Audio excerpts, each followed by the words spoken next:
Então, vamos iniciar.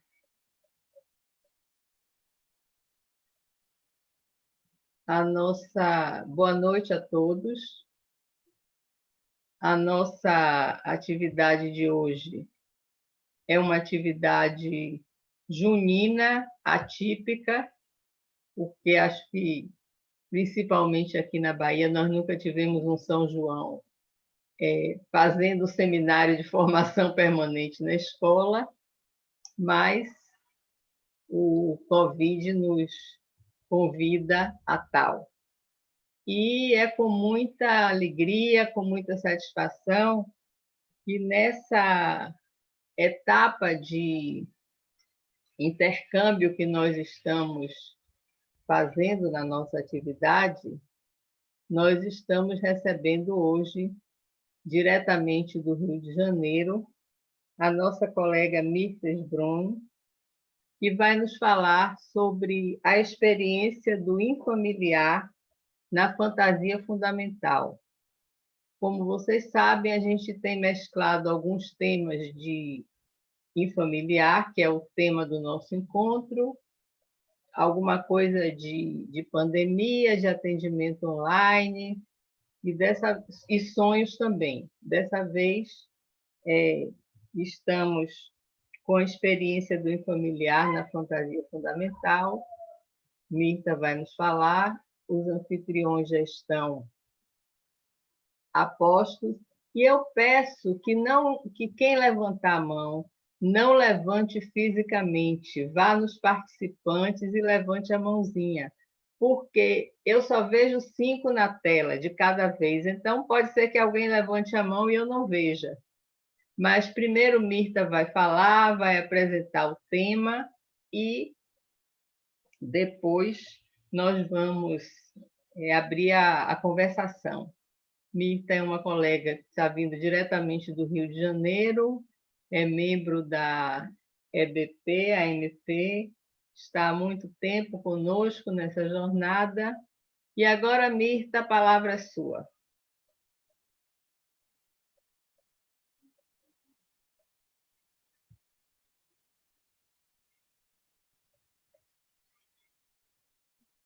Bruno, desmute o telefone da Mirta para que ela possa... Então, boa noite a todos. Analícia, obrigada pelo convite. Está me ouvindo, certo? Estou perfeitamente. Analícia Calmon. Analícia Calmon é a diretora-geral da EBP Bahia, que me fez o convite, juntamente com minha amiga de tantos anos, muito querida, Sônia Vicente, diretora de cartéis. Então, eu agradeço muito o convite e vamos trabalhar virtualmente, já que em outras grandes oportunidades estive na Bahia, e numa primeira vez, a convite de Jordan Gurgel, que na ocasião trabalhei na escola e ele, com todo prazer, me levou até a praia de Itapoá. Uma lembrança que faz parte da minha história da psicanálise no Brasil. Eu escolhi como mote para a apresentação de hoje, que será breve, a seguinte frase: a beleza, na sua função de véu, encontra na poesia seu melhor lugar. Então, permitam-me, a modo de introdução, ler para vocês um poema do romanticismo alemão, do poeta Friedrich Hölderlin, que, digamos, o poema me encontrou no início deste isolamento social. O poema, vocês devem conhecer, As Parcas. Dai-me potestades, mas um verão apenas. Apenas um outono de maduro canto, que de bom grado, o coração já farto do suave jogo, morrerá então. A alma que em vida nunca desfrutou os seus direitos divinos, ni no orcos, achará repouso. Mas se eu lograr o que é sagrado, o que trago em meu coração, a poesia, serás bem-vinda então, paz do mundo das sombras. contente ficarei, mesmo que a minha lira não leve comigo. Uma vez ao menos, vivi como os deuses, e é quanto basta. Então, brevemente, vou expor o tema para dar muito tempo para vocês perguntar, conversar, acrescentar. Em carta de 12 de maio de 1919, Sigmund Freud informa a seu colega Sándor Ferenczi ter desenterrado um velho trabalho e menciona seu ensaio Das Unheimliche. Hoje, entre nós, adoptamos a tradução última, o I familiar. E comenta Freud que nele ele analisa, abro aspas, o mal-estar que nasce de uma ruptura na racionalidade tranquilizadora da vida cotidiana. Freud refere-se a algo, esse tal de Unheimlich, refere-se a algo, a uma pessoa, a uma impressão estranhamente familiar, que, porém, gera terror, pois remonta àquilo que é desde muito conhecido e muito familiar. A inspiração de Freud vem do romanticismo alemão, pois a palavra já se encontra na obra do poeta romântico Ernst Theodor Amadeus Hoffmann, que nasce em Königsberg em 1776 e morre em Berlim em 1822. Unheimlich, familiar, está presente no conto do poeta intitulado Der Sandmann, a saber, na tradução em português, O Homem da Areia. O infamiliar define-se na época como um conceito de estética.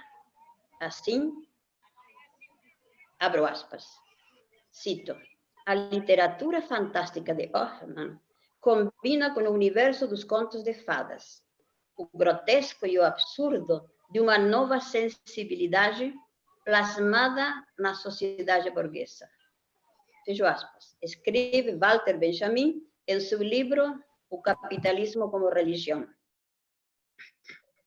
Na psiquiatria, o termo é introduzido em 1906 por Ernst Jentz, quem formula o conceito como sendo, entre aspas, a incerteza intelectual sobre se um objeto evidentemente animado, se ele está realmente vivo, ou, ao contrário, se um objeto inanimado pode ser de alguma forma dotado de vida autônoma.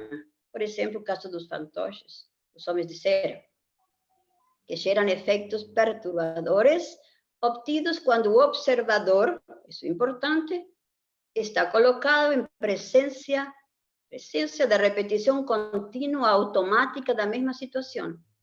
E se a situação ou objeto perturbador tem conotações familiares e, ao mesmo tempo, estranhas, se produz uma incerteza intelectual. Como, já naquela época, se pensava, como no conto do Homem da Areia, de Hoffmann. Seu personagem central, o jovem Nathanael, reconhece em Coppelius, o vendedor que um dia aparece no quarto, quando já está na universidade, no quarto de estudante. Aparece um vendedor, Coppelius, vendendo binóculos. Nathanael lembra, então, que esse Coppelius seria o visitante noturno do pai, que, quando criança, ameaçava jogar óleo nas crianças, aquelas que não iam para a cama. Os olhos das crianças, então, saltariam e ele levaria esses olhos para alimentar seus filhos na lua. Isso é a narrativa do conto que lembra, então, Nathanael, o personagem Coppelius. Finalmente, para se ver livre do tal Coppelius, Nathanael compra um binóculo e com ele vê, ele olha e ele vê Olímpia, porque nele se apaixona. Mas após olhar uma e outra vez, finalmente, pelo binóculo, finalmente ele reconhece em Olímpia uma boneca. Estando no alto da torre, ele realiza seu ato, se atira da torre. A boneca Olímpia se constitui, então, como o objeto perturbador. Vejamos agora a parte que nos toca especialmente.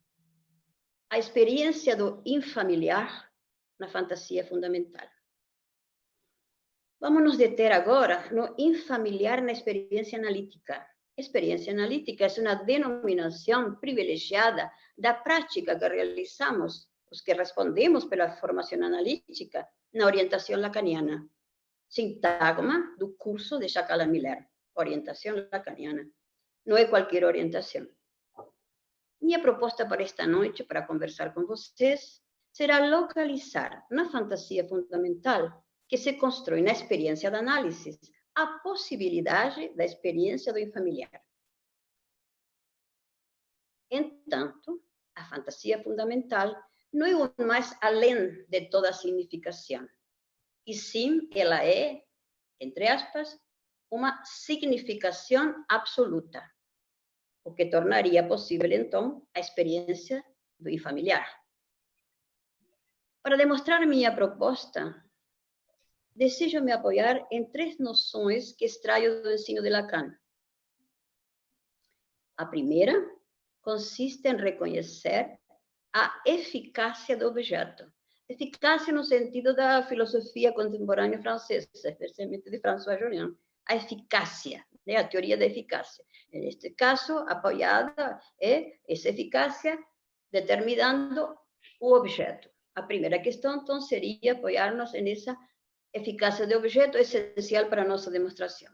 A segunda questão seria destacar que traços do objeto são necessários para que tal eficácia se realize. Em terceiro lugar, que peso real do objeto que se escolhe, do objeto escolhido, o tornará eficaz a tal propósito, o peso do real que ele encarna.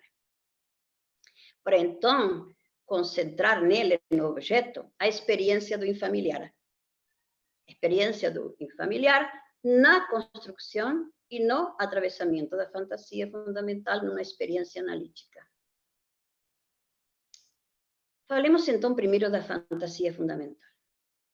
Nós sabemos que Lacan pensa a fantasia sadiana, a fantasia que está, ele lê na obra do Marquês de Sade, que ele chama de fantasia sadiana, como o inverso da fantasia freudiana. Assim, vocês podem ler essa questão, desenvolvida por Lacan, em seu escrito Can com Sade. Sabemos que Freud já tinha introduzido a fantasia em seu escrito Bate-se na voz passiva numa criança e analisado seus tempos, que ele considerava 3 tempos. Mas quem bate na fantasia freudiana é sempre o mesmo. E a vítima pode ser qualquer criança. E cada uma responde à sua maneira. Já na fantasia sadiana, os que batem, os carrascos, são muitos. E as vítimas respondem sempre igual. Porém, há traços que definem as vítimas, tais como: elas são belas, seus corpos são minuciosamente descascados, desfacelados. Nelas, a beleza empurra a seu máximo a fantasia sadiana. A beleza está presente para quê? Para cumprir a função de véu, velar algo, e, ao mesmo tempo, a função de aproximação do que está totalmente fora do simbólico, o que já Freud chamava o Dasein, ou a questão da coisa, que o Lacan vai retomar em um famoso escrito chamado A Coisa Freudiana, que não entra no campo do simbólico. Então, essa é a função da beleza da fantasia sadiana. Cumpre a função de véu e, ao mesmo tempo, a função de aproximação do real fora do simbólico, da coisa, ou do objeto foracluído. No Seminário da Ética, ao falar de Antígona, de Sófocles, Lacan diz, abro aspas, que o efeito beleza produz um efeito de cegamento, ficar cego. Por quê? Porque há ainda alguma coisa mais além que não se pode ver, que não se vê a simple vista, mas que pode se ver. Vejamos então como os heróis de Sade e ele próprio sabe, enquanto herói, na sua obra, não na sua vida, são heróis que não têm falta em ser. Essa famosa questão do sujeito da psicanálise que se diferencia do sujeito da ciência, inclusive do sujeito da filosofia. Não é o ser da epistemologia, da filosofia, não é esse ser que responde a uma existência. É um ser em falta. É a falta em ser. Esse é o sujeito da psicanálise. Os heróis de Sartre não estão nessa posição de falta em ser. Eles não têm remordimento, não têm dúvida, não têm retrocesso, não têm vacilação. Pois eles não se suportam do sujeito. Não há registro da identificação neles. Há simplesmente seguridade, certeza na crueldade. Já, como Carrasco, Upsade está na posição de objeto, sem essa falta ser, sem ser sujeito. E suas vítimas estão entregues justamente à experiência dessa falta de ser. Elas encontram-se no extremo da sua divisão subjetiva e ainda divididas em seu corpo, não seus corpos cortados, seus corpos descascados, é decir, seus corpos gozados em camadas. Dito isto, consideremos o que Jacques Alain Miller postula em janeiro de 1983 em de seus cursos. Diz ele, abro aspas, então, a questão propriamente da experiência analítica, a questão propriamente analítica, não está referida à identificação, e sim à fantasia fundamental. Isto nos permite falar, então, da experiência de análise centrada na fantasia fundamental e arriscar pensar que é possível ter a experiência do infamiliar, pois tal experiência se situa entre a falta em ser do sujeito e a presença do analista. Presença, entre aspas, e presença do analista também. Noção de presença, esta preciosa em Lacan, que marca justamente a questão chave da psicanálise. Entanto, a ausência é por onde se parte. Partimos sempre de uma ausência. A presença marca a questão chave da ausência, pois toda presença assinala para uma primeira ausência. Tudo acontece sobre esse fundo de ausência. A presença do analista significa isso. Se ele está aí, é para dizer que alguma coisa falta. Temos que tratar do que falta, da ausência. E pensamos com Lacan que o atravessamento da fantasia não é todo o que se pode dizer no final de análise. Ela, a fantasia, está no início da experiência analítica, pois ela é, segundo uma bela expressão de Jacques Alain Miller, no curso de 1983, ela é um posto estratégico. Em espanhol, foi traduzido como um posto estratégico, um lugar de mira estratégico.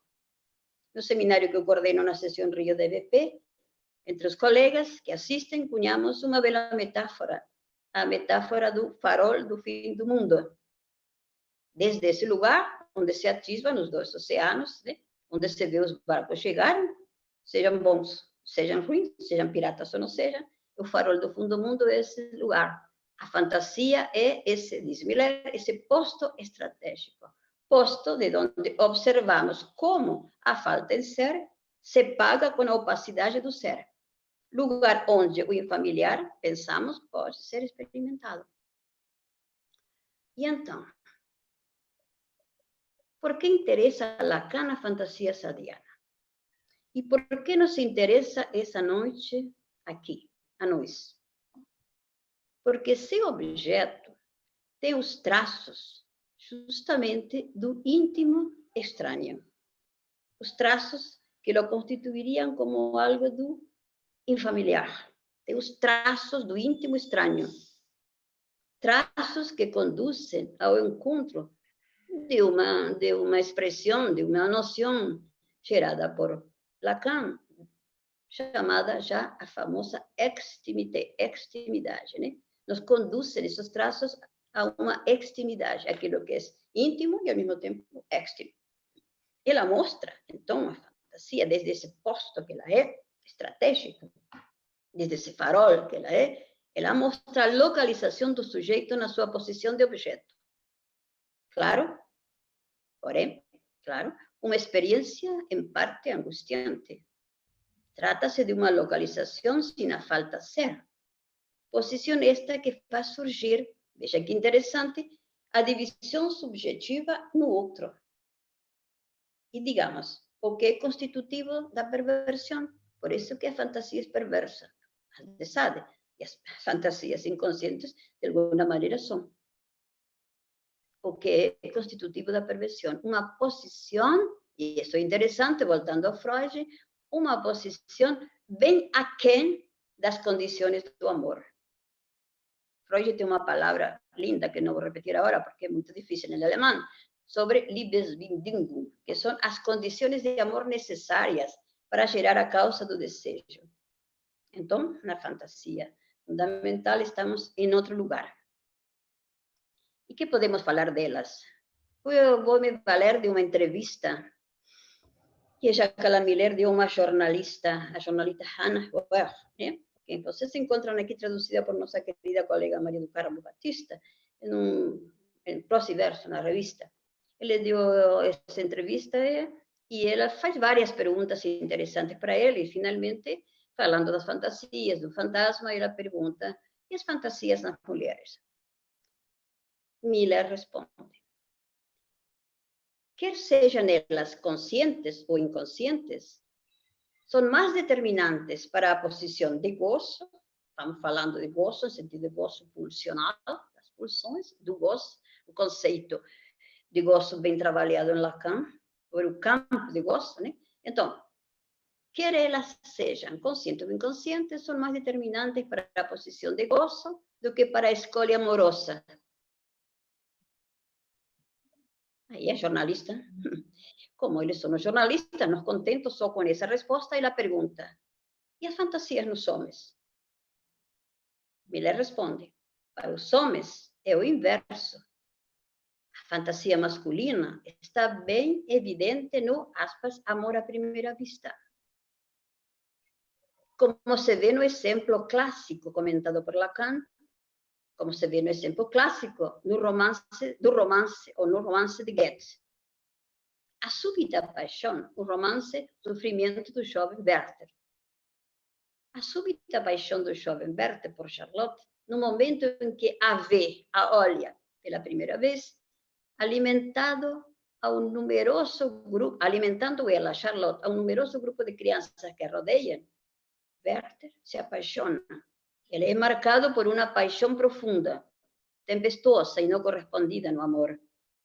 Então, sofre com a impossibilidade de consumá-lo, pois o objeto de seu amor, a jovem Charlotte, fora prometida a outro homem. Para esse herói, Werther, a vida só tinha sentido com Charlotte, pois haveria aqui a qualidade, o traço maternal da mulher, o traço do objeto que desencadeia o amor. Dessa forma, comprova-se a eficácia do objeto dividindo o sujeito. E essa divisão subjetiva, o que produz, é a divisão subjetiva no outro. Porém, isto é o interessante que tratamos no final, deixa o gozo do lado do Aqui entra a famosa questão do lacaniano, que começa a ser trabalhado lá no seminário de identificação e finalmente no seminário sobre o pior. Então, caberá a esse lacaniano a função acumuladora do gozo. E então, podemos ver, então, o aparecimento de sou de gozo. Esse sou de gozo virá a excluir definitivamente da lógica da fantasia lacaniana, calcada lá, inspirada lá, em Descartes, o eu não penso, e eu sou. Eu penso da lógica da fantasia lacaniana e, no descer do final de análise, será o que advém ao sujeito na sua fantasia. O descer na sua função em relação a esse sou de gozo. Como muito bem esclarece este ponto que parece oscuro, muito bem o esclarece Éric Laurent, num livro, um pequeno livro muito interessante, chamado Leituras do Seminário O Pior, de Lacan. Um livro editado pela EBP sobre a direção, quando era nosso diretor-geral, nosso querido colega Marcelo Veras. Estão aí contidos os textos apresentados pelos colegas da EBP em Buenos Aires, em um seminário chamado, um seminário brasileiro em Buenos Aires, chamado A1. No início do livro, no argumento do seminário, assinala Laurent que Lacan introduz já no seminário de identificação sua conceito do conceito, digamos, vai virar em Lacan esse um conceito. Diz Laurent que sua conceito do é justamente o que ele fala sobre o Einzigerzug, o Einzigerzug freudiano, ou seja, o traço unário freudiano. Vem a esse lugar a nominação dada por Lacan de Ilan. Existe em espanhol, uno, né? Existe esse E destaca Laurent, nesse mesmo comentário, nessa mesma introdução ao seminário, que um dos últimos cursos de Jacques Miller, nomeado por ele de O Ser e o encontramos aí, para quem quiser, diz Laurent, o órgão deste último conceito lacaniano. Então, nós, analistas, devemos suportar essa posição impossível, que vai primeiro, do eu sou ao eu não penso, até sou de gozo. Assim, a experiência analítica, então, fará a prova da ausência do sujeito na sua falta ser. Pois ele somente surge numa fulguração, num lapso, num falho, num instante. Nem antes nem depois. Ele surge sempre em presente. Não era, é e não é mais. Isso se mostra escopicamente na sua relação com seu objeto, na famosa fantasia fundamental. Abro aspas. Trata-se logo de voltar a assinalar Lacan a função da presença na própria fantasia sadiana. Esta referência podem encontrá-la nos escritos em português na página 580. Aplicamos, então, finalmente, o conceito freudiano, chamemos conceito ou conceição, não sei se chega a ser um conceito, mas apliquemos, então, o conceito freudiano de infamiliar à fantasia fundamental e a sua realização como tal na experiência analítica. E para isso, penso, devemos considerar, em primeiro lugar, que sempre há algo de estranho, inquietante, assustador, angustiante, infamiliar no encontro com o objeto da fantasia. Em segundo lugar, que a escolha desse objeto, veja nisto que é muito importante, se funda na passividade do sujeito frente ao famoso desejo do outro. O que o outro me quer? A escolha desse objeto se funda na passividade frente ao desejo do outro, o que justificaria que ele, o objeto, se constitua sempre, vejam isto, super importante, como um objeto perturbador. É o tal senhor que aparece lá, o advogado do pai, que aparece no conto de Orman, que aparece como vendedor de binóculos. E lhe oferece justamente poder ver o objeto perturbador, Olímpia, a boneca. Em terceiro lugar, que a eficácia do objeto para dividir o outro, nessa eficácia, residiria justamente na sua posição escópica. Esse lugar de objeto é um lugar onde nos vemos e onde somos olhados. É uma posição escópica, de ver e ser visto.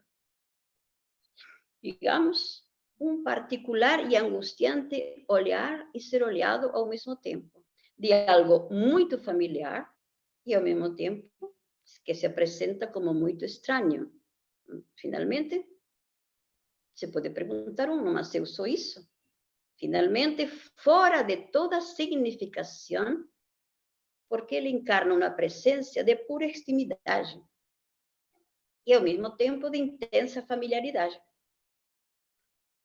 E não por último, o objeto não teria as lindas e famosas condições do amor, como a posição dos heróis de Sade. Eles, ao contrário, os traços deles, são os restos de um gozo, de um pulsional totalmente foracluído do simbólico, rechaçado, né? Repudiado, rechaçado, verwerfung, diria Freud. Bom, até aqui, estas minhas pequenas reflexões sobre o tema, e deixo a vocês agora alguns esclarecimentos a mais, que serão muito bem-vindos para mim. Obrigada. Obrigada a você, Mirta, por suas palavras bastante esclarecedoras sobre um tema que nós corremos e percorremos, mas encontramos aí nas suas palavras algumas novidades. Uma delas é pensar a fantasia fundamental no início da análise, associando ou articulando com esse infamiliar. Eu deixaria esse ponto aí já para uma reflexão e passo, então, aos colegas que queiram fazer alguma pergunta. Eu acho que tem alguma coisa no chat, não, Etel? Ainda não tem nada não, e no YouTube ainda também não tem nenhuma questão aqui. Ali, Marcelo acabou de sinalizar aqui. Certo. O pessoal ainda deve estar pensando ainda, elaborando alguma coisa. Então, Mirta, se você puder, começando já a aquecer, a nos falar um pouquinho da fantasia, como pensar a fantasia fundamental no início da análise. Bom, a análise trata-se de pensar ela um pouco além dos efeitos terapêuticos que se obtêm no início de uma análise. Como nós já sabemos, vocês podem recorrer a uns textos sobre o método analítico em Freud, o método analítico tratado também por Miller. Em que consiste o método analítico?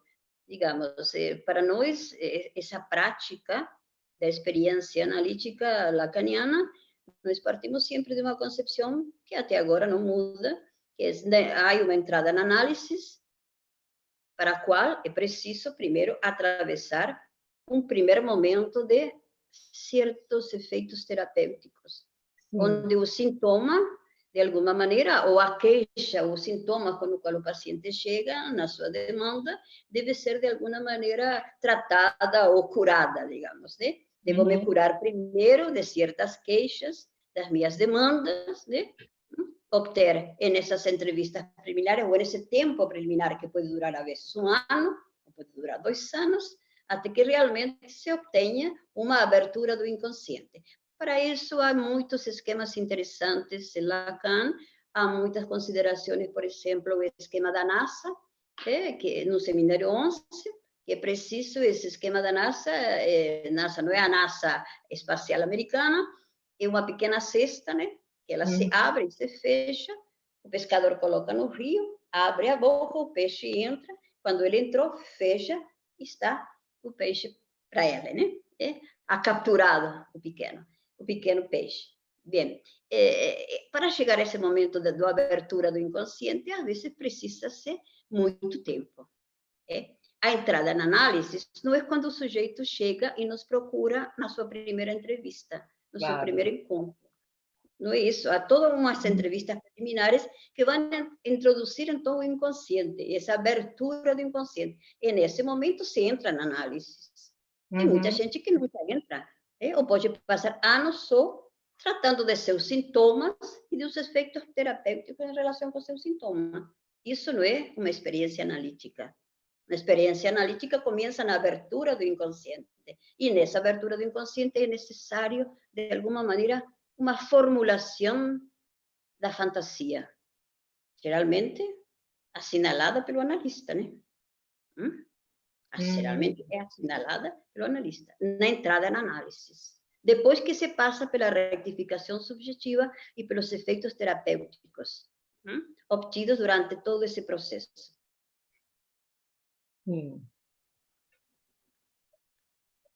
Alguma coisa no chat ou no YouTube? Marcelo tem uma questão aí que veio do YouTube. Ele vai falar aí, né, Marcelo? Isso. A Ângela Batista pergunta: o infamiliar, desde o início, não seria um dos nomes do gozo? Ela também pede para você falar mais da relação entre gozo e fantasia, desde o início, marcando já o fim. E a Ana Oliveira pergunta: como relacionar o familiar com o feminino? Bom, para a Ângela Batista, os nomes do gozo não é um conceito, digamos, não posso igualá-lo a um familiar, uma noção. A Ângela é uma modalidade do gozo, porque vocês sabem que no ensino de Lacan, e essa pergunta é muito interessante, nós devemos apelar a vários saberes que são limítrofes e conjuntos, né? Como são as letras, né? A literatura, a poesia, a filosofia. Nas modalidades, nas proporções aristotélicas, a modalidade, né? Os modos, né? De ser, né? São utilizados por Lacan, especialmente por Miller, para falar das modalidades do gozo. Há diferentes modalidades do gozo. Essas modalidades podem ser, no final de análise, nomeadas como nomes, né? O nome de meu gozo seria isso. Mas isso é uma questão que diz mais respeito ao atravessamento fantasmático de cada um. Quando nossos colegas fazem o passe, fazem seu testemunho, dizem, bom, eu cheguei à conclusão de que minha posição de objeto pulsional, né, eu posso determiná-la, por exemplo, posso nomeá-la como, deixa-me lembrar de alguma, por exemplo, uma em espanhol, né, que todo mundo conhece, nosso colega, que diz, eu sou um mocoso. Mocoso em espanhol quer dizer um pequeno pirralho, alguém, um pequenininho, né, uma pequena criança, né? Só que tem essa conotação também de que o que sai pelo nariz, quando se escorrega o nariz. Então, esse sujeito utiliza, esse nosso colega, essa palavra nesses dois sentidos, moco e mocoso, porque a mãe dizia, tu eres um mocoso, é decir, é o nome onde ele estava fixado na sua relação materna de gozo. Agora, é sempre uma modalidade. A Ângela me perguntou se é o familiar, não me lembro muito bem, se o familiar tem a ver com o gozo. Bom, vocês sabem que o familiar, os nomes do gozo. famoso... Os nomes do gozo. Se o infamiliar tem a ver com... Repete as duas perguntas. Marcelo, repete as perguntas. O infamiliar, desde o início, não seria um dos nomes do gozo? Primeira pergunta da Ângela. Segunda, ela pede que você fale mais da relação entre gozo e fantasia, desde o início, já marcando o fim. Aproveito também, tem o Eduardo César Benedicto, pergunta se não poderíamos situar o infamiliar no objeto A da fantasia fundamental. Bom, o infamiliar é mais uma experiência que um conceito, é uma noção, como nós explicamos aí na minha fala, né? A experiência do infamiliar não podemos igualar, é o infamiliar ao gozo. O gozo se constitui, a jouissance famosa em Lacan, se constitui num conceito, como é o conceito da pulsão em Freud, né? A tribo de Freud é um conceito em Freud. E o campo de gozo, o gozo também. Então, não podemos igualar. Podemos dizer que toda experiência do familiar supõe um atravessamento da posição fantasmática de objeto, o fantasma em si próprio, ele é uma frase gramatical. Ela é enunciada, nesse início, durante a análise, como uma frase, geralmente, dita pelo analista, muitas vezes, né? Sua fantasia fundamental pode ser estabelecida desta maneira. Trata-se disso. É uma frase gramatical. Como é uma frase gramatical, por isso se diz que é uma simbolização, uma significação absoluta. Ela não tem sentido. Quando Freud analisa de seus pacientes e conclui essa frase gramatical, bate-se numa criança. Isso, nessa criança, nessa frase gramatical, temos um sujeito que bate e um objeto que é batido. Essa é a posição do nosso fantasma. A fantasia fundamental de cada um que se descobre na análise, que se trabalha, que se trata, e que se tenta saber alguma coisa dessa posição de objeto, é uma frase que condensa como frase gramatical nenhuma significação. Ela é, em si mesma, uma significação absoluta. Ela seria o lugar de meu gozo, o lugar onde eu gosto, o lugar pulsional, onde eu escolhi ser esse objeto pela passividade perante os desejos do outro. Não é, Ângela? Essa aqui é a questão. Agora, no início da análise, desse análise que eu digo, da entrada na análise, não da primeira sessão que o paciente chega, não da primeira entrevista, a não ser que seja alguém que já fez muito análise e chega mostrando seu fantasma fundamental para seu analista, mas não para qualquer analista, digamos, né? Enfim, essa entrada na análise, sem dúvida que deve mostrar para o próprio paciente e para o analista onde está essa articulação fantasmática entre esse sujeito que fala desde sua falta de ser e o objeto escolhido. Porque senão vai fazer o quê? Vai ficar, como diz o Vilar, um analista cego, um analista não inteligente não pode conduzir uma análise. E um paciente não inteligente também não pode fazer análises. Então, distingamos o que é da ordem da terapêutica. Fazer análise pode ser, disse fazer análise, pode ser uma terapêutica durante alguns anos e parar por aí. A entrada na análise supõe uma rectificação subjetiva, supõe um esclarecimento sobre o lugar do objeto que o sujeito ocupa em seu fantasma. E isso vai marcar, sem dúvida, a Ângela, que você me perguntou, e os colegas que me perguntaram, vai marcar todo esse processo de análise. Vai ser esse posto de observação, esse posto estratégico. Desde aí, a análise vai ir, a experiência analítica vai ir seguindo o seu percurso. E não sobre as identificações do sujeito, já se viram antes, e não sobre os sintomas do sujeito. Bom, a outra questão do senhor Benedito, que estava ligada com essa, me pode repetir? Que fica um pouco difícil eu gravar. Por favor, Claro. Marcelo. Claro. Eduardo Benedito pergunta se não poderíamos situar o infamiliar no objeto A da fantasia fundamental. Não. Não e sim. Não podemos, porque o infamiliar ele não se pode colar e acoplar a nada. Não se pode tentar acoplar, pegar, colar com nada, nem com o sujeito, nem com o objeto. Ele é uma experiência, o infamiliar. O Freud disse em 1919, né? Lembram que eu coloquei no início? Uma situação, uma experiência, um lugar, uma situação de extrema familiaridade e de extrema estranhamento.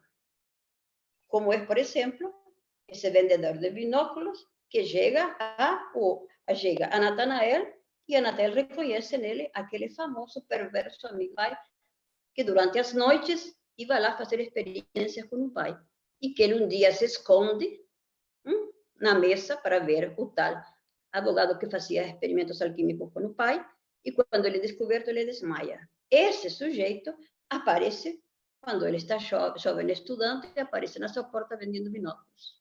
E o que ele vê nesses binóculos? Seu objeto perturbador, que é a boneca, que é Olímpia. Então, não podemos igualar. Agora, você pode dizer, há algo de perturbador? Sim, esse objeto, ele tem os traços de quê? Os traços do estranho, do íntimo, escópico. Aí eu vejo algo, e lembra, está feito de lembranças, de traços muito íntimos, mas que se me apresentam como muito estranhos. Então, não é dizer o familiar é o objeto A. Não, não se pode dizer isso. Se pode dizer que eles têm os traços de aquilo que, como diz Lacan, é o mais íntimo, da minha extimidade, né? Mas não se pode colar uma coisa com a outra. E uma menina, uma moça, alguém me falou sobre o feminino e o infamiliar. Foi Ana Oliveira. Ana Oliveira. Bom, esse é um tema do próximo congresso do campo freudiano brasileiro, que será realizado o próximo ano, justamente aí com vocês em Salvador. A questão é ampla. É ver uma sola palavra que poderia dizer. Nós podemos pensar, como nessa entrevista, essa resposta que o Miller dá, né? As fantasias nas mulheres são mais da ordem do gozo que da ordem das condições do amor. É dizer, talvez os famosos gostos lacanianos, nessa abertura, essa pluralidade dos gostos que Lacan pensa a partir do Seminário 20, o gozo feminino, que não quer dizer que são de homens ou de mulheres, o gozo feminino como tal, seja de homens ou mulheres gozando feminamente, é um gozo para além de toda significação. Né? É um gozo que a gente chamamos mais além da significação fálica. Nesse sentido, a gente poderia trabalhar uma proximidade, né? Do estranho, do familiar, com o gozo feminino. Um gozo para além de toda significação. Entanto, o fantasma, a fantasia, sim, é uma significação absoluta. E o infamiliar é dessa ordem, de algo fora da significação. Não tem sentido. Qual era o sentido que, de repente, se aparecesse no conto de Orman? O jovem Natanael, o homem vendendo binóculos, batendo na porta de seu quarto de estudante. Isso é o estranhamente íntimo que ele descobre e o estranhamente e o estranho familiar. Aí sim, há uma experiência do familiar. E o gozo feminino é desse tipo, digamos, dessa classe de gozo, para além de toda significação. Não sei se estou respondendo. Aqui nos participantes, tem uma pessoa chamada Augusto, cujo microfone e câmera estão piscando. Eu não sei se é ele que está manifestando alguma coisa ou se isso é involuntário. Aí eu gostaria de ouvir do Augusto algo sobre isso, se ele está querendo falar, está querendo fazer alguma pergunta, ou se nem sabe que o microfone dele e a câmera estão piscando.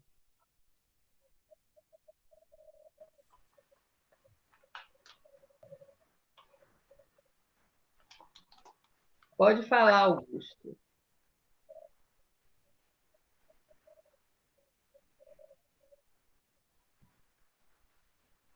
Bom. Tem uma pergunta aqui de Nancy, aqui no bate-papo. Tá? Vou ler. A pergunta é a seguinte. Lacan articula o para elaborar a origem ou a gênese simbólica do real da pulsão. O como insistência pulsional. Você poderia falar um pouco sobre o e o S1 sozinho?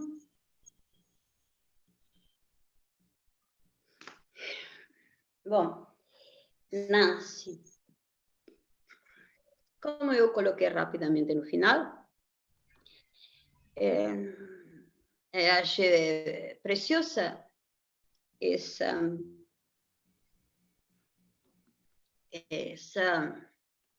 referência, o que assinala Éric Laurent no nosso já famoso cenário A1 em Buenos Aires, sobre o seminário de Lacan Pure.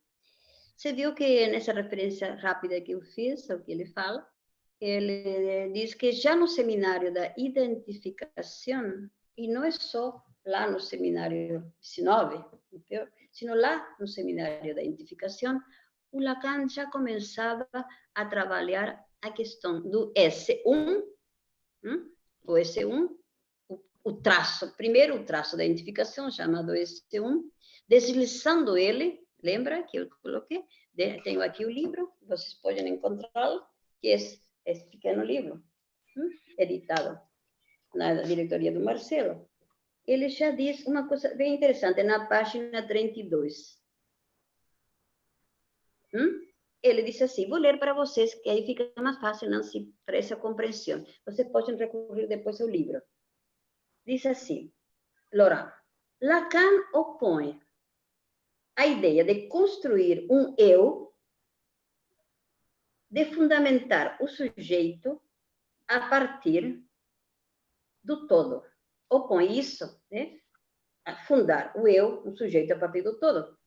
Opõe a isso a sua tentativa de fundamentar o sujeito no todo. Também não se fundamenta no todo, senão ele considera fundamentar seu sujeito no E assim, o Lacan viabiliza a entrada na diferença dos uns. Há para cada um. Esse do gozo, é para cada um. Então, continua Laurent, ao abordar o inconsciente freudiano, Lacan se empeñou em isolar o da repetição, daquela Wiederholungswahn, o que sempre se repete. Isolar esse da repetição, destacando que esta seria a primeira forma do o da repetição. Assim, foi possível estabelecer uma primeira diferença entre este e o que pode ser escrito, como você disse muito bem, como esse como primeiro significante, que pode ser escrito, acrescentando então Lacan que este só pode aparecer como uma inscrição. Esse a que você se refere é uma primeira marca.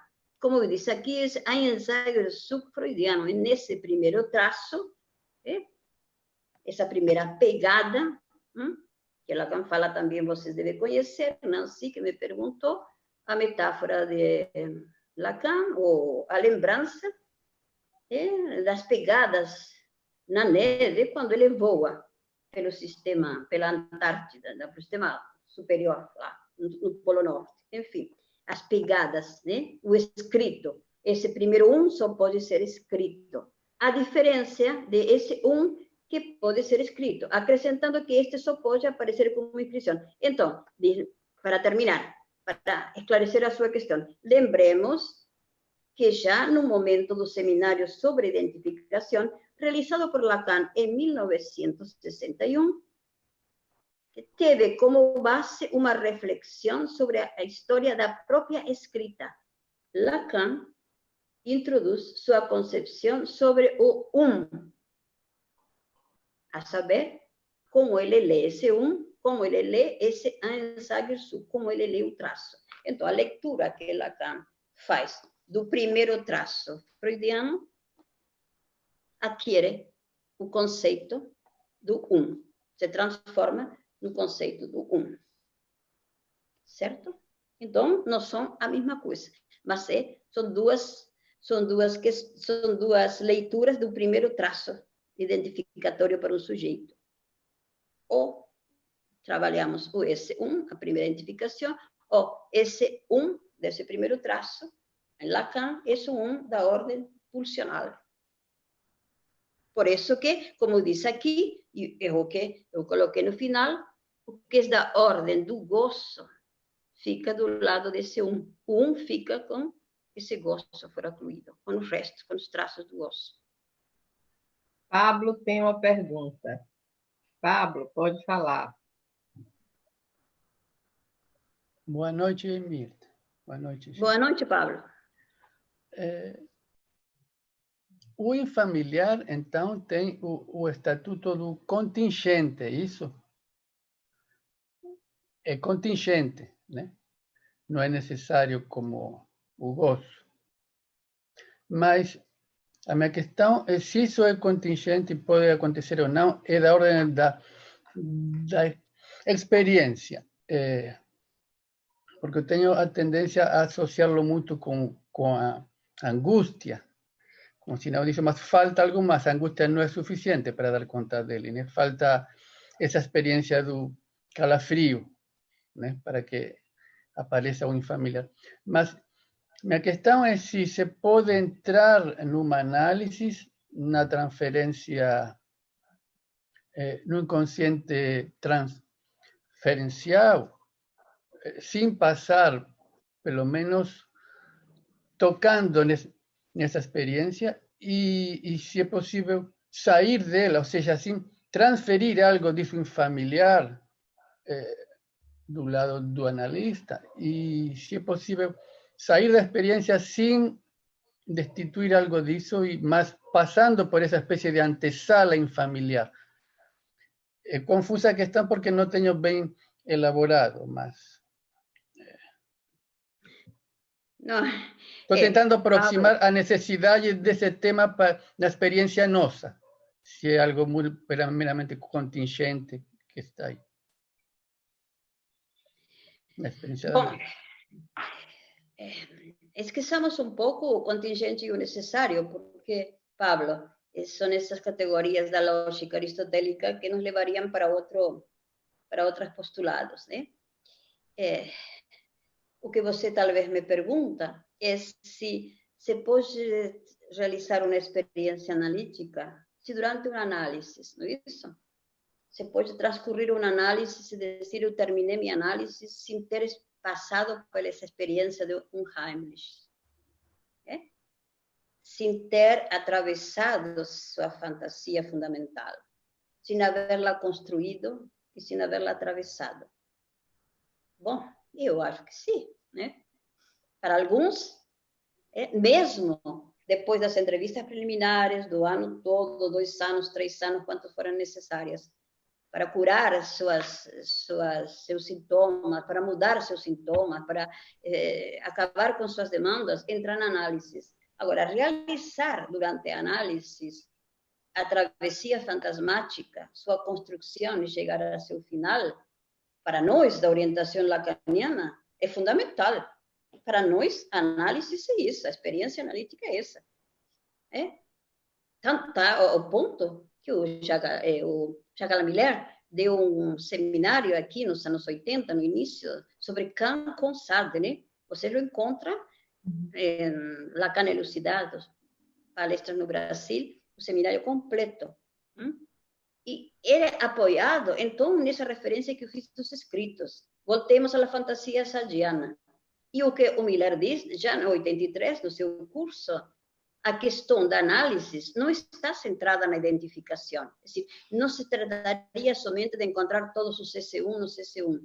A questão, propriamente analítica, passa pela fantasia fundamental, o lugar que o sujeito ocupa seu fantasma. Bom, e que aí, aí não passaria pelo 1, quer dizer... Sim, terminaria no 1. O 1 é o final da história, né? Marcelo tem uma pergunta no YouTube e depois parece que Nancy levantou a mão também. Marcelo e depois Nancy. Isso. A questão é do Tarcísio. Ele pergunta se daria para a gente relacionar o Das Ding freudiano com o familiar. Sim, claro. É boa pergunta. Porque Tarcísio, desde o projeto, tão trabalhado por Lacan no seminário da ética da psicanálise, a diferença que faz o Freud entre Dissach e Dasdin, entre o que é da ordem da palavra, e do que é da ordem do real, da coisa, né? Vem permeando todo o ensino de Lacan e especialmente fazendo essas paradas, digamos, ou essas reviravoltas em seu ensino. no Seminário da Ética, o resgate do das Ding como a coisa freudiana, como aquilo real não simbolizado.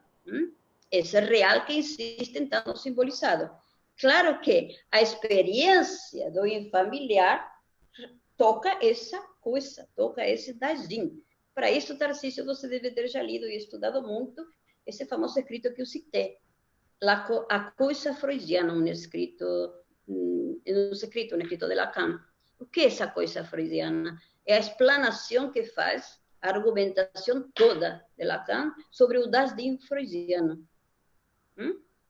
Sobre esse real que talvez você também deva conhecer, essa diferença que todo mundo sabe, que todo mundo fala, mas que hay que explicitarla muito bem, a diferença de quando se termina uma análise.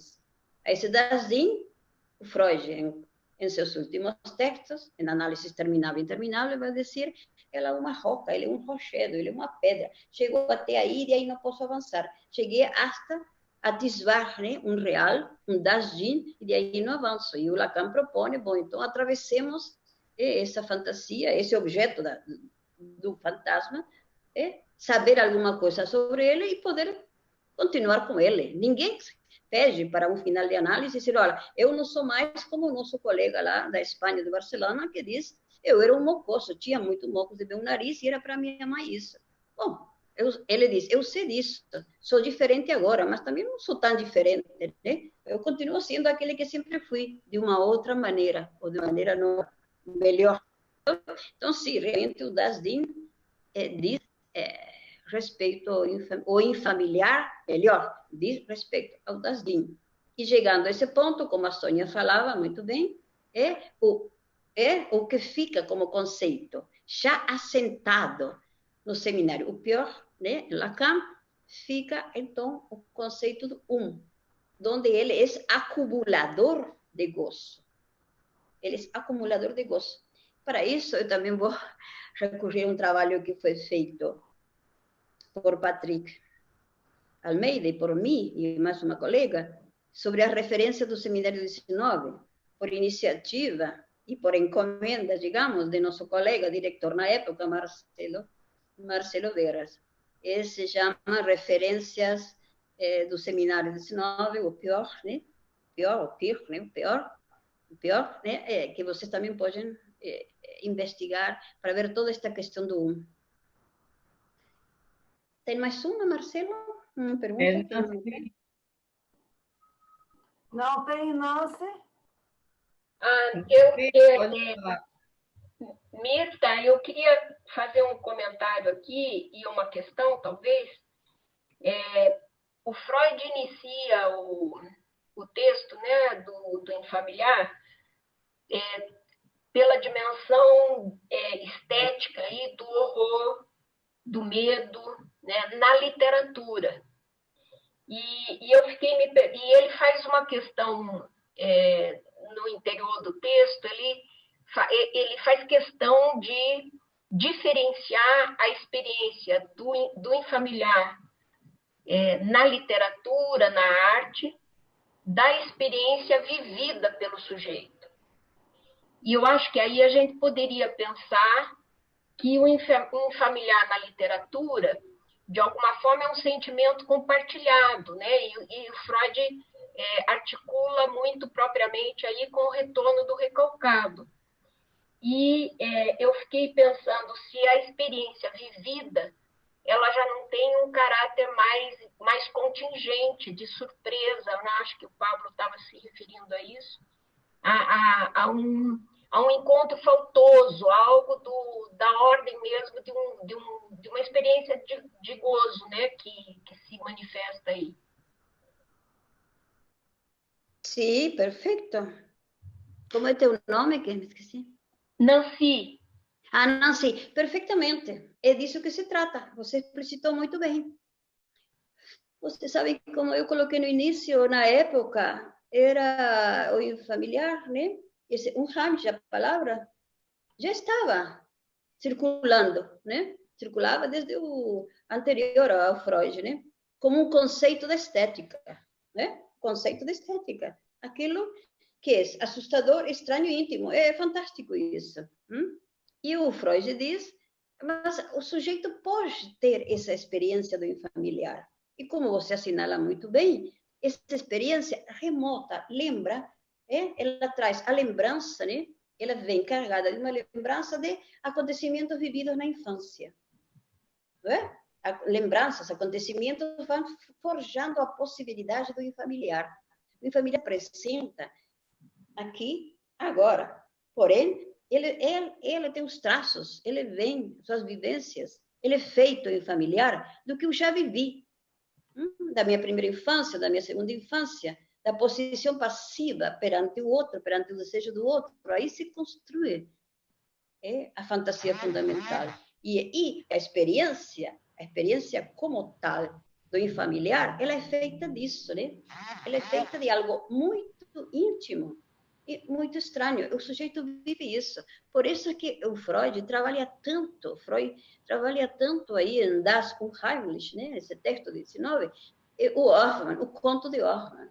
É muito claro isso, digamos, muito claro. Não, digamos, a contingência não nos termos filosóficos aristotélicos, senão eu diria, porque senão a gente se confunde, né?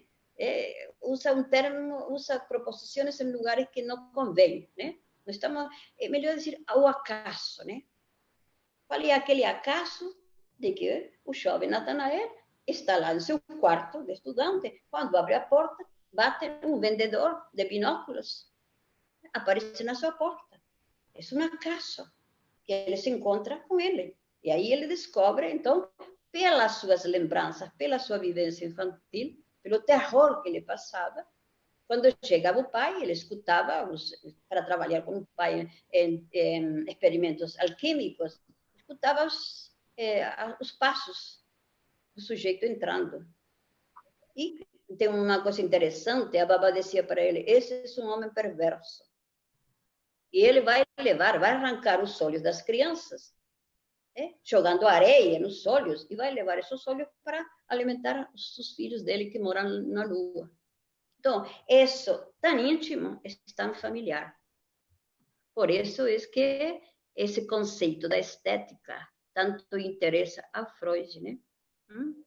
Que lo traslada para a experiência possível do sujeito. Concorda com você? Tem uma pergunta. Pode falar, Marcelo. Virta, é o seguinte, quando você fala da experiência, me vem muito à cabeça a noção de acontecimento de corpo. Queria saber se você pensa que tem algo que pudesse ser dito sobre isso, articulado ou não articulado sobre, e depois lembrar, pegando a ideia da pergunta do Tarcísio, se daria para relacionar o Dasdim freudiano com o infamiliar. No seminário 24, Lacan diz que o isso que ele propõe, diferentemente do Grodekiano, seria justamente onde não há resposta. E que isso se aproximaria, então, de S de abarrado. Se isso teria uma consideração para você fazer acerca disso, porque me ficou também na cabeça quando o Eduardo Benedito fala do objeto A, né, na fantasia fundamental, parece que o objeto A tem uma conexão. O Millet fala, não sei se é no Parceiro Sintoma, ele fala que ele é uma estrutura ambivalente em que ele tem uma via semantófoba e uma via semantofílica, o objeto A como um ponto de viragem, né? E pelo que eu estou entendendo, se eu não entendi diverso do que você disse, que algo do infamiliar comportaria algo do mais radical do sem sentido, menos da faceta de semblante, digamos, né? Você estaria menos do lado do semblante, enquanto algo que pudesse fazer um movimento para dentro e que tivesse um pouco mais do lado de fora, né? Do sentido.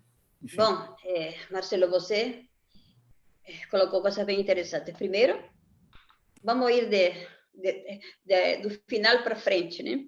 Que aí eu consigo responder melhor. Exatamente. Na fórmula criada por Lacan, de tantas fórmulas que ele criou, fazendo uso das matemáticas, dos conjuntos, criou uma para a famosa fantasia fundamental, que é aquele famoso significante, né? con una barra encima que dice que representa un sujeto que está en fade, que está siempre en otro lugar, que está siempre no, en su falta de ser, que só aparece nos lapsos, no fulgor, articulado, relacionado siempre con un objeto, que es ese famoso objeto fantasmático, objeto de seu fantasma. Esse objeto perturbador, esse objeto íntimo estranho, esse objeto que tem os traços, né? Que tem uma eficácia de dividir o sujeito. Esse objeto, sim, pode-se dizer que é o objeto A. É um dos nomes do objeto A. É um dos lugares que no ensino Lacan vai dando a esse famoso objeto A, que não é nada mais que um articulador lógico, né? De causa de desejo, mas de gozar, que não é que se fixar nele. Porque se você se fixa nele, se a gente se fixa no objeto A, não pode pensar mais em nada em Lacan. Não pensa mais que no famoso objeto A. Então, sim, e você disse uma coisa interessante, esse é em lugar do tracionário, da Insaguirsu, freudiano, ele pode sim ser representado de alguma maneira na fórmula lacaniana, esse matema lacaniano que você fala, um significante que nomeia, que determina que o outro do simbólico, do campo da simbolização, no campo do outro, ele não é completo. Ele nomeia que há uma falta no outro, que há algo que falta, uma divisão. Aí sim, é uma questão interessante. Só que a gente não deve correr o risco, a gente não deve ser simples, né? Não deve ser rápido no ensino de Lacan, na altura que a gente faz de Lacan. Não deve ir com pressa, não deve ter, juntar logo uma coisa com a outra. Isso não quer dizer com isso, não é por aí nossa experiência, nosso estudo da teoria. A teoria precisa ir devagar e distinguindo os campos e os conceitos que usamos. Se usamos necessário e contingente, podemos usar para modalidades de gozo, para a fórmula da sexuação, mas podemos usar melhor o acaso, o encontro por acaso do infamiliar, né? Ou saber dizer que não se trata da contingência oposta ao necessário das proposições aristotélicas. Né? Essas duas coisas eu acho bem interessantes. E em relação ao acontecimento do corpo, eu acho que é um tema interessante para o encontro freudiano, o encontro brasileiro do campo freudiano, que se realizará o ano que vem aí na Bahia. Por quê? Porque se vocês escutaram um pouco que eu falei rapidamente sobre as vítimas, a passividade das vítimas da perversão na obra do Marquês de Sade, né? Elas são vítimas, sofrem passivamente até o final sua própria divisão. E eu disse para vocês que Miller utiliza uma palavra como elas são como descascadas, tanto são gozadas como descascadas em seus corpos. Os corpos não são mutilados, mas são esfacelados até o fim, para extrair o gozo, para os carrascos gozarem delas, né? Então, isso, não sei se você poderia pensá-lo como um acontecimento do corpo, né? Agora, que durante a análise, já na análise, esses franqueamentos fantasmáticos, essas experiências fantasmáticas, supõem, sim, determinados acontecimentos de corpo, né? Sentir no corpo alguma coisa, né? Experimentar. Se bem que os acontecimentos do corpo, eles são, às vezes estão mais presentes nas entrevistas preliminares, quando há um movimento todo, há uma transferência que se instala e há um movimento todo, digamos assim, em torno da neurose de transferência, da constituição do famoso sintoma analítico. Sucede que há acontecimentos de corpo para os quais o analista deve estar muito atento, mas especialmente são acontecimentos do tipo acting, né, de realizações. Mas sim, eu posso lhe dizer, então, que os atravessamentos fantasmáticos eles são delicados. A presença do analista, esse noção tão importante em Lacan, significa isso. Ele está aí para que isso se realize, mas está aí para cuidar até que ponto isso e como deve ser realizado esse encontro com esse objeto, que ele é na sua pulsão, no seu fantasma, no seu gozo, entendeu? Então, esses acontecimentos do corpo estão presentes, muitas vezes logo no início das entrevistas, mas também às vezes durante a análise. Acontecimentos sérios de corpo, que você pode se perguntar, mas por que esse acontecimento do corpo durante já o período de análise? Por quê? Foi que uma interpretação foi além, sei que um atravessamento fantasmático foi além de uma simbolização possível para o paciente? É uma grande questão. É uma grande questão que você fez. É para continuar estudando muito isso, para diferenciar, para ver as possibilidades, para avaliar nos casos, quando isso acontece, por que aconteceu? Houve alguma interferência mais do analista? Houve algum momento além do que pode ser suportado pelo paciente? São questões interessantes. Tinha mais alguma pergunta? Alguma referência que você fez? Minha não. Foi só isso mesmo. Obrigado. No chat alguma coisa, Théo? Não tem aqui mais, não. Não, Marcela, então, você tem no YouTube, então. Tatiana Silva, desculpa, ela pergunta: podemos pensar no infamiliar uma experiência próxima à psicose, onde na fantasia, podendo ser uma defesa frente ao real, esse real, algo se estremece nessa defesa, aparecendo o infamiliar? Não sei se pegou, eu posso repetir, não sei. Sim.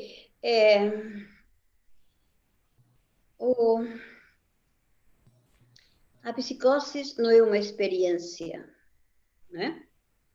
A psicose é um estado, digamos, do sujeito, onde alguma ordem da foraclusão do nome do pai ha levado o sujeito a um estado psicótico, é decir, a um estado delirante. Ele não está fora da linguagem, né? Ele delira. Nesse estado psicótico, o delírio é uma metáfora que estabiliza o sujeito. Agora, não sei pensar que o delírio é da ordem do infamiliar. Talvez você possa pensar no sentido que não há, digamos, significante que venha dar conta dessa experiência delirante. O delírio é uma metáfora para assegurar esse sujeito em algum lugar, né? Por exemplo, se aqui pela minha rua passa alguém, um dia passou alguém, eu sou Napoleão, não sei por onde esse sujeito encontrou Napoleão, mas ele disse que era Napoleão e não sei o que, não é. Pô, é uma metáfora de tanto. Ele estava muito bem circulando pela rua, anunciando o que ele era. Agora, o infamiliar não é bem isso, não. O infamiliar não é um delírio. O infamiliar não é uma metáfora delirante. O que pode você talvez está querendo aí aproximar um pouco o foracluído do simbólico, o real, né? Aquela coisa que não está na nossa simbolização, que tanto aparece, né? No infamiliar e encontro com o real numa metáfora delirante, mas não sei. Se você diz que na psicose o delírio é uma defesa frente ao real, claro. Qual é o real desse sujeito que eu vi passar? Qual é esse real tão, digamos, foracluído simbólico que retorna?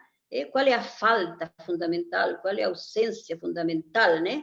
A ausência fundamental desse sujeito que faz com que ele construye esa metáfora, hay un real, lo cual él construye esa metáfora y dice, yo soy Napoleón y aquí entonces diremos tales y tales cosas, faremos y tales. Ese real aflora ahí una metáfora y con esa él se enfrenta a ese real. Bien. No familiar, es una experiencia no delirante. Tal vez tenha algo de fora da significação. Como disse o Miller, ela é uma significação absoluta. Eu digo, esta é meu fantasma. Eu estou aqui parada nessa minha fantasia fundamental. Então, ela tem uma significação. Ela tem uma significação absoluta em si mesma, mas me segura em algum lugar. Não me deixa delirar. Está vendo a diferença? Se eu digo que é uma significação absoluta, ela é. Como o nosso colega diz, eu sou mocoso. Lá era um mocoso. Eu sou um mocoso. O que tem um mocoso, escorrega pelo nariz, e o que a mãe chamava sempre, você não passa de um mocoso. Então, eu sou isso, mas me segura. É uma frase com significação absoluta. Não quer dizer muitas coisas, quer dizer só isso. É uma maneira, claro, de ter uma experiência com algo bem foracluído do simbólico, né? Mas não é nada que se compare nem tenha comparação com a metáfora delirante. A metáfora delirante não é uma significação absoluta. Ao contrário, digamos, o delírio não é uma significação absoluta. O delírio é uma metáfora delirante. Por que o sujeito passa aqui pela minha rua e diz que ele é Napoleão? Ele diz em função do que ele escutou falar, do que ele viveu, do que ele sentiu. São vários delírios juntos aí. Não sei se você que me perguntou quer dizer mais alguma coisa. Concorda ou... Essa foi uma pergunta da Tatiana Silva. Tatiana Silva, quer dizer, isso, é muito interessante a pergunta. Porque o que está no meio sempre é esse encontro com o real, o famoso sem significação, né? Nessa direção, a Fernanda Turbá, também no YouTube, ela diz o seguinte: estamos relacionando o infamiliar com a fantasia e falta ser. Ela diz, queria saber quando não se conta com a fantasia fundamental, como na psicose, nessa mesma direção, né? Podemos pensar a perplexidade angustiada na psicose, né? Como um efeito do infamiliar, Acho que sim. Não tenho estudado especialmente isso, mas se você descobre, né, num paciente psicótico, se você descobre algo da ordem da perplexidade, né, talvez isso você possa aproximá-lo a uma certa experiência do infamiliar. Mas aí você teria que ver no caso, né? Estudar nesse caso particular, né?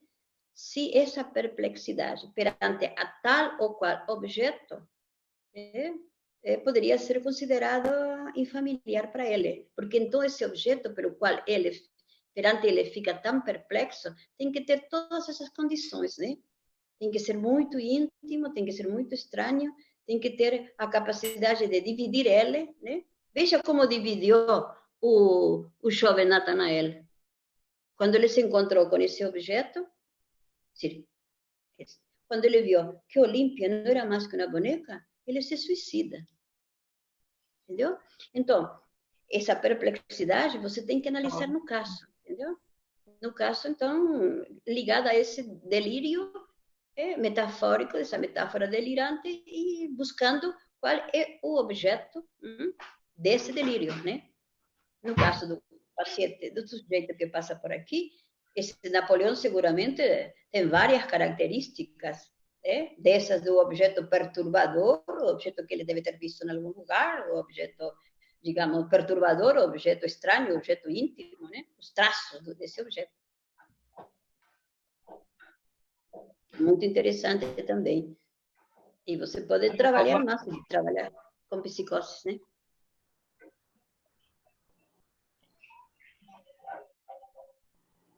Mais alguma questão?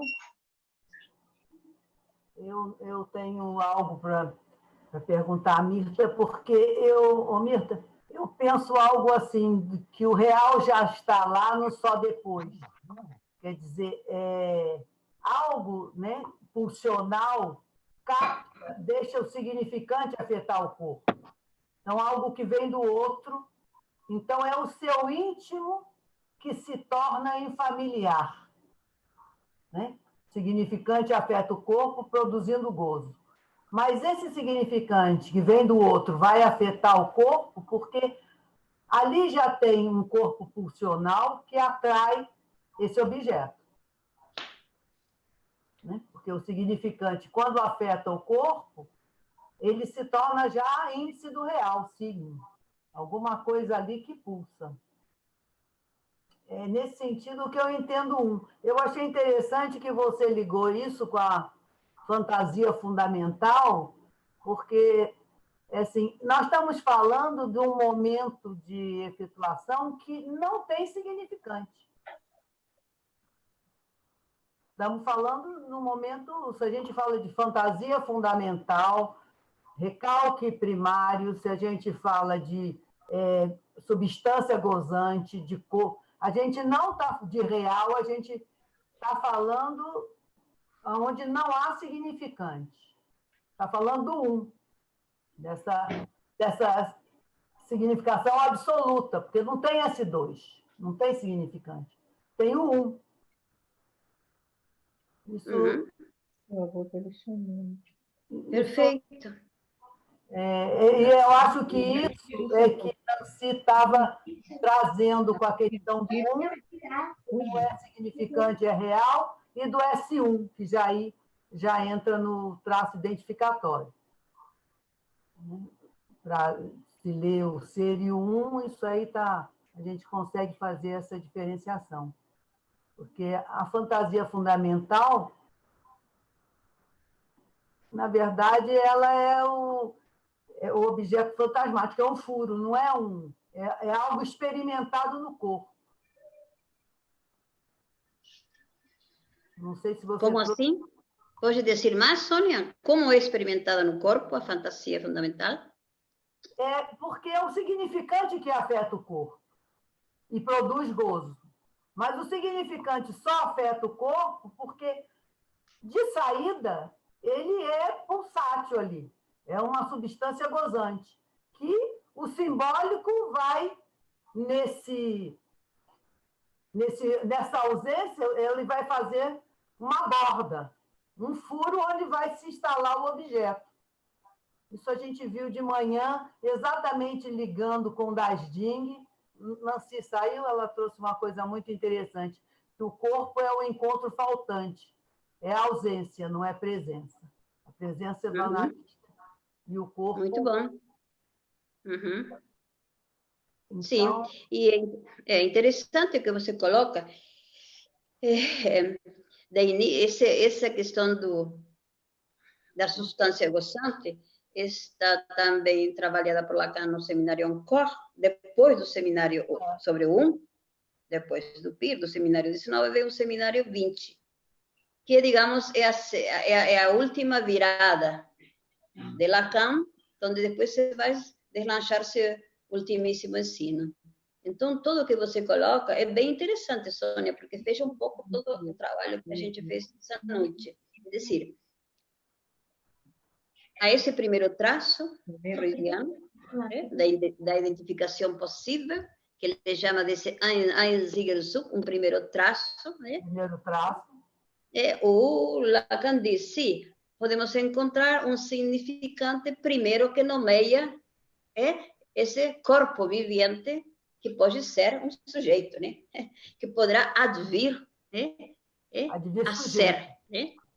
Esse é um. E ele, no final, então, depois de ter trabalhado tanto a questão dos gostos, da substância gozante, da modalidade dos gostos, da pluralidade dos gostos, ele vai chegar, então, no seminário 19, para o 20, com a famosa questão do 1. Chamarei, de alguma maneira, esse primeiro traço do 1. O 1 pulsional completo, o 1 do gosto, lá onde começa tudo. E como você assinala, começa tudo no corpo, né? Não começa só, digamos, na psique, né? Isso é vivido, é sentido no corpo. E se vocês querem ainda remontar isso a questão freudiana, né? Da primeira experiência de satisfação, nós temos em Freud isso, né? A tal primeira experiência de satisfação, a primeira experiência do gosto, a primeira experiência pulsional, né? Da qual se sai com a entrada num certo narcisismo e depois a barreira da castração. Digamos, são conceitos diferentes que têm que ser colocados cada um no seu lugar. E onde um afeta o outro, né? O esse não é o mesmo que o né? A pulsão, claro, freudiana, a tríade freudiana, é lida por Lacan como um gozo paralelo, tu falo. A fantasia fundamental é a relação com esse objeto pulsional, não é isso? Que tem, como a gente tratou de compreender hoje, esses certos traços. E nessa época, Mirta, esse objeto era alucinado, não é? Então, o objeto era alucinado. Por isso, quer dizer, no nosso tempo, vou falar no nosso tempo, né? Há 30 anos atrás, quando a gente estudou, tinha a fantasia fundamental e a selva das fantasias. A fantasia fundamental não é significantizado. É um gozo que não é significantizado. Agora, a selva das fantasias, que é o que a gente vai falar em análise, né? É isso que vai ser decantado, mas tem como origem, né? Quer dizer, é primário, não é origem, não. A gente tem que falar em termos primários, né? É algo que não foi significantizado. Né? Alguma Exatamente. Coisa que é fora do significante. Que está o estranho das Ding, né? É antes do traçunário que vai puxar um saber, um S2. Mas é todo o enxame que está no seminário 20. Essa, que são traços de gozo, né? Marcas corporais de gozo. Exatamente, Sônia. E justamente essa famosa questão de que se paga a entrada no simbólico, se paga com alguma coisa. Se paga, diz, né?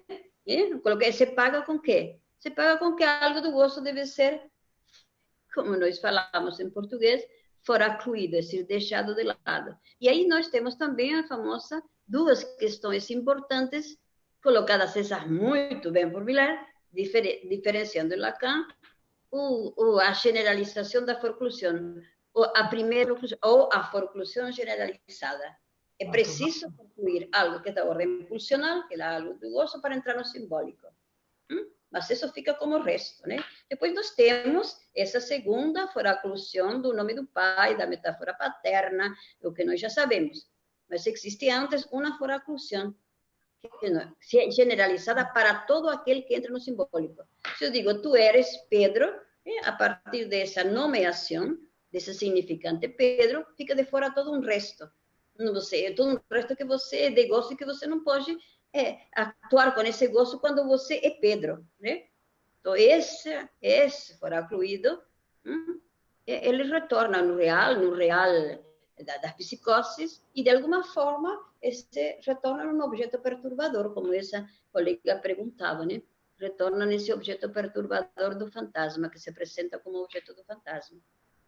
E outra coisa... Responde às perguntas da psicose, que tem essa foraclusão generalizada e depois tem uma foraclusão e o recalque como defesa contra isso.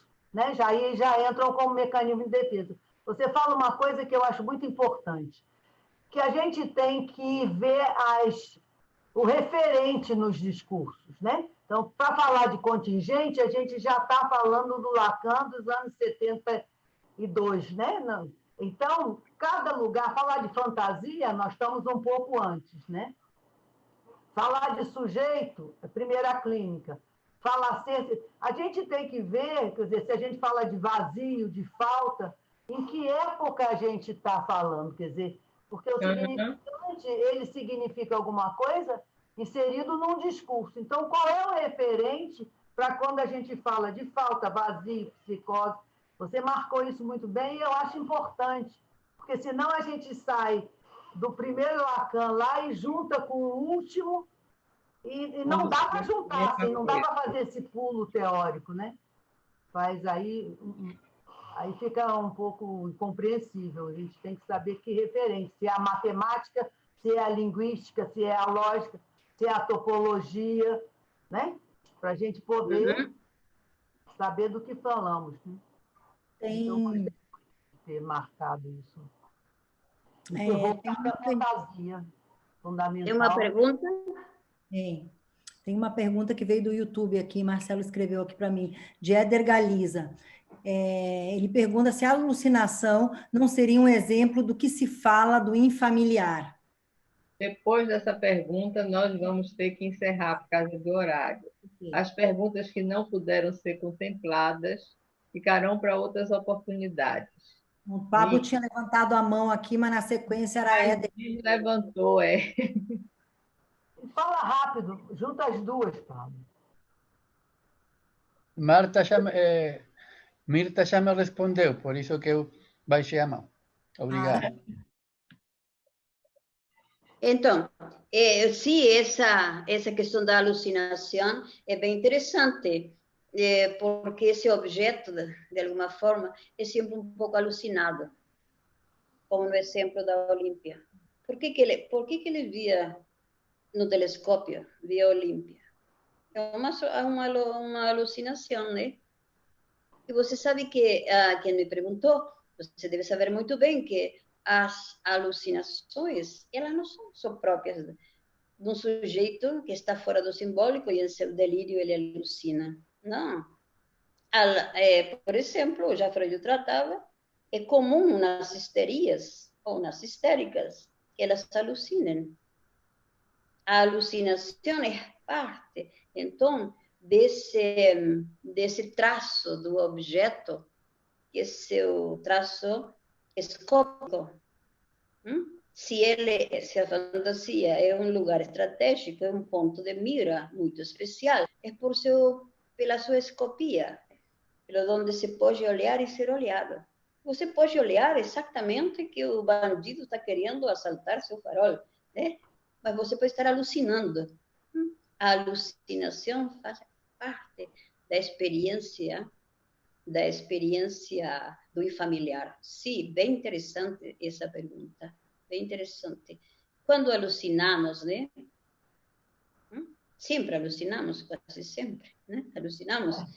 Mas a experiência do infamiliar supõe, claro, sim, a alucinação.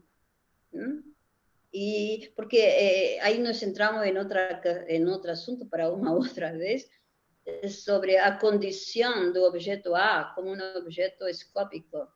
Ele é fundamentalmente um olhar e ser olhado. Ele tem essa condição, né? O objeto A, né? Que tanto gostamos dele, né? É isso.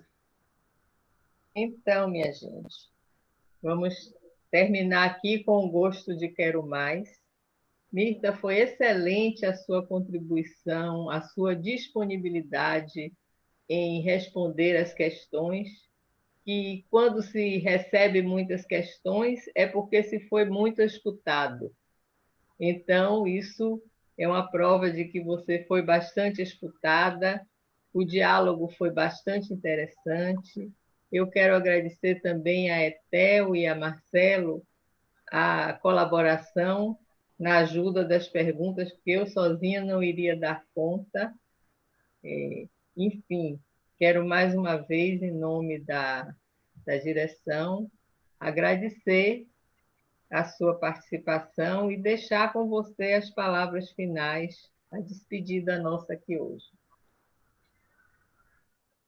Então, Analícia, Sônia e todos aí da Bahia, eu agradeço o convite, agradeço a participação de todos vocês, os que perguntaram, os que não puderam ser respondidos, responderemos outra vez, e espero que a gente possa nos encontrar novamente, virtualmente e especialmente presencialmente.